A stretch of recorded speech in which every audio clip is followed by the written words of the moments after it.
This portfolio website took me 20 minutes to build, and I'm going to show you in this video exactly how I built it so you can do it yourself. Step 1. Let's generate a V0 prototype to work from.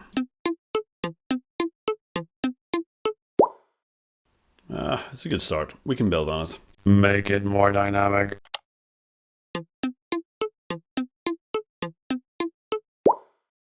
Okay, this looks good. Let's use this as our foundation.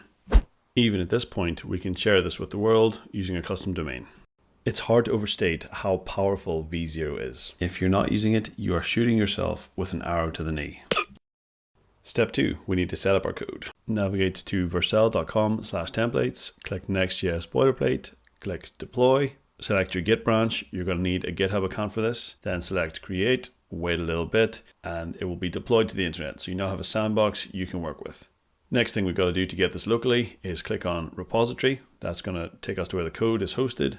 We're going to clone this GitHub repository and then open it up in Cursor, where we're going to make lots of other AI enhancements. Then all we've got to do is run bun install, bun dev, and that's our Next.js template running locally. Now that's set up, let's go back to V0 and click the add to codebase command and paste that right in.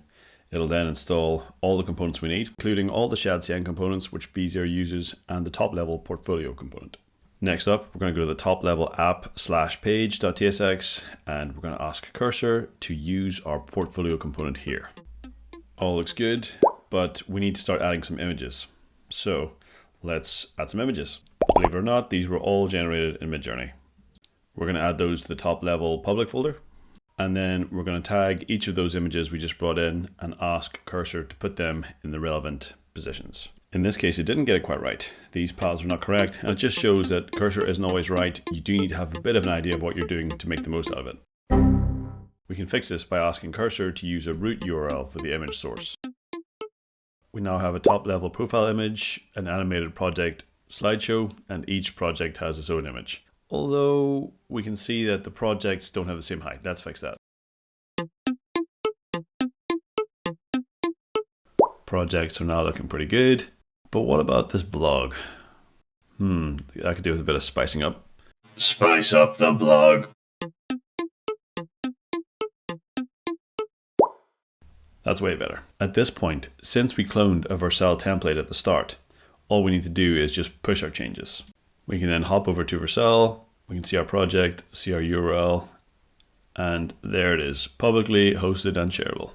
It just goes to show that these days, knowing a little bit of React and JavaScript allows you to achieve asymmetrically huge things with your time. And anyone can learn a bit of React and JavaScript. In my opinion, this is going to be the meta skill of the future. Being able to take technology and create business value. And also just being able to apply it to things you're passionate about.